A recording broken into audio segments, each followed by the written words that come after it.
दोस्तों, स्वागत है आपका हमारे चैनल में। मुझे पता है आपने अब तक इस चैनल को सब्सक्राइब नहीं किया है, तो प्लीज़ अब कीजिएगा भी मत। पहले कहानी सुनिए, अगर अच्छी लगी तो जल्दी से सब्सक्राइब कर लीजिए। आज की कहानी है दकियानूसी। उसके पापा ने कार का दरवाज़ा खोलकर उसे अंदर बैठा दिया। जैसे ही उन्होंने दरवाज़ा बंद किया, उसे घुटन महसूस होने लगी। वह आभूषणों से पूरी तरह से लदी हुई थी। उसने झट से पीछे मुड़कर देखा। उसकी माँ, चाची, बुआ, मौसी, मामी की गीली आंखें अब भी उसे लगातार निहार रही थी। उसका सब कुछ पीछे छूट रहा था। बचपन, अल्लड़ दिनों की शरारतें, माँ की डांट, पापा की झिड़की, स्कूल की सखियाँ जैसे उसे रोकने का अथक प्रयास कर रहे थे। सीता छरहरी काया, गौरवर्ण, लंबे कद वाली युवती थी। आज उसका विवाह हो चुका था। बचपन से पढ़ाई में हमेशा अव्वल आने की जैसे उसने जिद पकड़ रखी थी। उसके एमबीए करते ही अच्छे घर से रिश्ता आ गया था। कार ने अब गति पकड़ ली थी। भावी जिंदगी उसके समीप व सामने थी। ससुराल में गीत गाती औरतों ने उसे नीचे उतारा। पूर्ण रीति रिवाजों के साथ उसका गृह प्रवेश करवाया गया। पूरे दिन उसे औरतों ने घेरे रखा था। उस दिन उसे ऐसा लगा जैसे सूरज आसमान में डटकर बैठ गया हो। सीता का पति कुमार निजी कार्यालय में जॉब करता था। ससुर श्रीकांत जी टेलीफोन डिपार्टमेंट में सरकारी कर्मचारी थे। सास विनी एक गृहिणी थी। वहीं उसकी ननद कविता कला संकाय में तृतीय वर्ष की छात्रा थी। अगले दिन सीता की पहली रसोई थी। सुबह सुबह सास उसे रसोई से अवगत करा रही थी। उन्होंने सीता को आलू निकाल कर देते हुए कहा कि आलू के पराठे व इसी की सब्जी ठीक रहेगी। मीठे में खीर बनाने की हिदायत देकर उसका हाथ बटाती रही। लगभग 1 घंटे तक रसोई महकती रही। तभी कमरे से फुदकती हुई कविता लंबी श्वास भरते हुए किचन में दाखिल हुई। भाभी जी, ये नाचीज कनीज आपकी सेवा में हाजिर है। हमारे लायक कोई भी काम हो तो बेझिझक हमें हुक्म कीजिएगा। वह गर्दन झुकाती हुई बड़े ही नाटकीय अंदाज में बोली। नहीं दीदी, मैं कर लूँगी सारा काम, सीता ने कहा। पहले अपना मोबाइल पटक कर आ, फिर आना यहाँ, सास ने कविता से तेज आवाज़ में डांट कर कहा। लगता है महारानी जी का दिमाग यहाँ की आबो हवा में गर्म हो चुका है। पर जहाँ तक मोबाइल की बात है, कयामत भी आ जाए तो हमें मोबाइल से जुदा नहीं कर सकती। बस यही अपना अंदाज है, गुस्ताखी माफ़। कहती हुई वह तेज कदमों से वहाँ से निकल गई। फिर सब खाना खाने बैठ गए। खाना खाते ही श्रीकांत जी ने सीता की तारीफ में कसीदे पढ़े। कुमार ने खीर बढ़िया बताई। सास रटे रटाए जुमले गाती रही। अच्छा ही है, ठीक बना है, वगैरह वगैरह। कविता की तरफ से तो खाना लाजवाब था। अगली सुबह जब सीता आरती करने लगी तो साकी भी आकर वहां पहुंच गई। पीछे पीछे कुमार व कविता भी आकर खड़े हुए। सीता ने दीपक जलाकर आरती की थाल हाथों में उठाई। सीधे हाथ से आरती करना सास ने उसे टोका। आश्चर्य से सीता ने मुड़कर देखा। बाएं हाथ से करना शुभ नहीं रहता। सास ने गहरी श्वास लेते हुए कहा, वॉट मॉम, शुभ अशुभ कुछ नहीं होता, हाथ लेफ्ट हो या राइट, मन में बस श्रद्धा होनी चाहिए, कविता अपनी माँ को समझाते हुए बोली। सीता ने कल्पना भी नहीं की थी कि उसे बाएं हाथ से काम ना करने का उलाहना ससुराल में मिलेगा। तुझे क्या पता, चुप कर तू, साकी ने उसे झड़कते हुए कहा। मम्मी, सीता पहली बार पूजा कर रही है, उसे करने दो, कुमार उसका साथ देते हुए बोला। ठीक है। शायद बेटे के सामने माँ बहू को ज़्यादा कुछ बोल नहीं पाई। आरती के दौरान साकी सीता के बाएं हाथ को निरंतर देखती रही। उन्हें सीता का बाएं हाथ से काम करना बिल्कुल नहीं भाया था, पर वह लगातार चुप रही। श्रीकांत जी के आदेश पर नए जोड़े के भावी जीवन की खुशहाली के लिए सभी गणेश मंदिर में भोग लगाने गए थे। जब सीता ने पंडित जी से प्रसाद के लिए अपना बायां हाथ आगे बढ़ाया तो साकी तुरंत टोकते हुए बोली, सीधे हाथ में। कुछ दिनों बाद श्रीकांत जी ने घर की सुख शांति के लिए सुंदरकांड का पाठ रखवाया अपने घर में। दिन भर ब्राह्मणों ने आध्यात्मिक छटा बिखेरे रखी और पाठ लगातार चलता रहा। सभी भजनों में रम गए थे। पाठ संपन्न होने के पश्चात ब्राह्मणों को भोजन कराया जाना था। रसोई से निकलकर सीता उनको भोजन परोसने लगी। तभी एक ब्राह्मण ने उसे रोका। बाएं हाथ का प्रयोग मत कीजिए, दायां हाथ प्रयोग कीजिए। सीता के पैरों तले जमीन खिसक गई। उसे अंदाज़ा नहीं था कि उसे ऐसा कुछ सुनना पड़ेगा। उसने ऐसा सुनने की आशा भी नहीं की थी।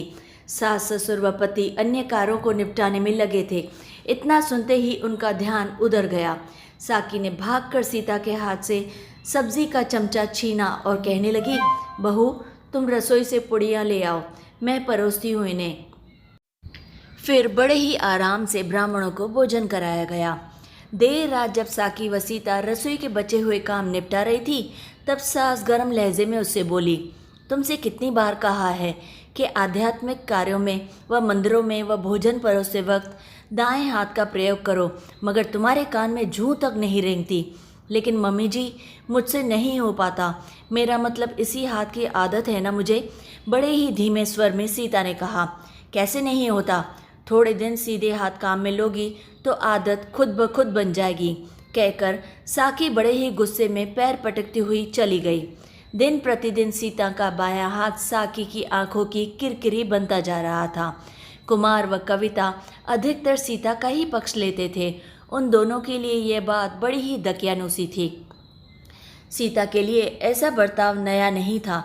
विवाह से पहले भी अक्सर उसको बाएं हाथ पर टोका जाता था। तंग आकर सीता ने एक दोपहर सास से स्पष्ट शब्दों में अपनी पीड़ा व्यक्त कर दी। मम्मी जी, मुझसे दाएं हाथ से काम नहीं होता, मैं क्या करूं? मैं भूल जाती हूं कि मुझे दाएं हाथ का प्रयोग ही करना है। साकी झट से दौड़कर एक कपड़े की पट्टी लेकर आई।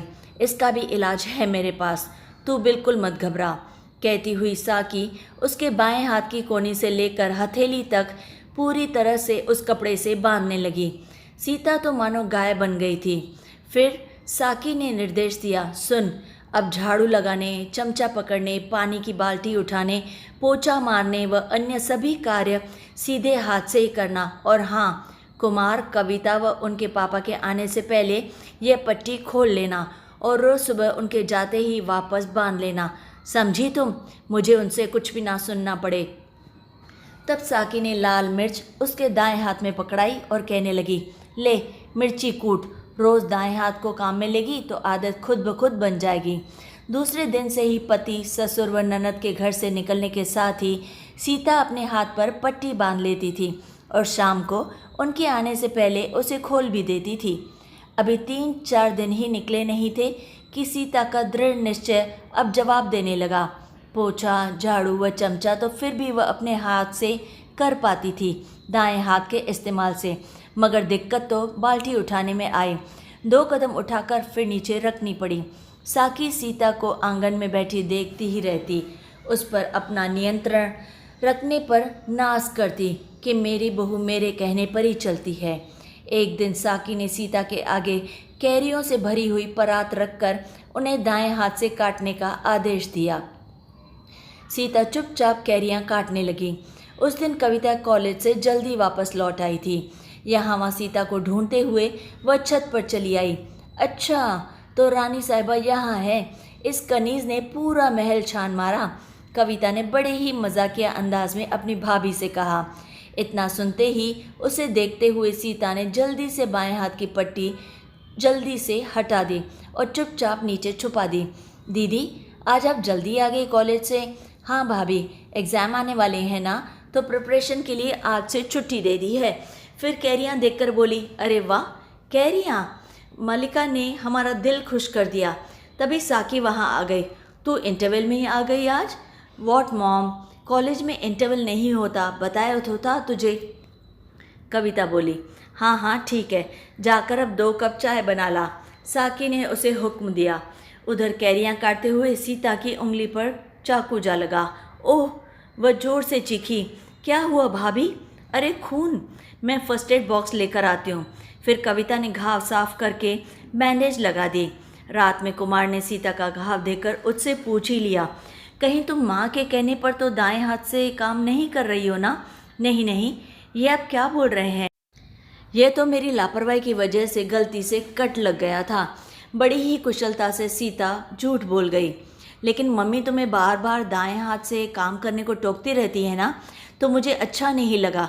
मुझे लगा कहीं उसकी वजह से तो। आपको लगा कि उनकी वजह से ये हुआ है? बिल्कुल नहीं, सीता बीच में ही कुमार की बात काटते हुए बोली। कुमार ने गर्दन हिलाकर हामी भरी। पूरे दिन के बाद तो कुछ समय मिल पाता है हमें, और आप हैं कि उसे यूं ही गवा दे रहे हैं। बात बदलते हुए सीता बोली, अच्छा तो चलो कुछ देर अब छत पर चलते हैं। कहते हुए कुमार ने सीता का हाथ पकड़ा और खींच कर ले गया छत पर। फिर 1.5 घंटे तक दोनों अपनी ही बातों में खोए रहे। तभी कविता उनके कमरे का दरवाज़ा खोला देखकर सीधे ऊपर आ पहुंची। वहां दोनों को बातों में डूबा हुआ देखकर तो जोर से खांस कर अपनी उपस्थिति दर्ज करवाई। अच्छा तो 2 हंसों का जोड़ा यहाँ विराजमान है, उसने अपने भैया भाभी से चुहल की। मगर हंसों के जोड़े को अब सभा स्थगित करनी पड़ेगी, कबाब में हड्डी जो आ गई है। अब कुमार की बारी थी मजाक करने की। कविता के तेवर बदले।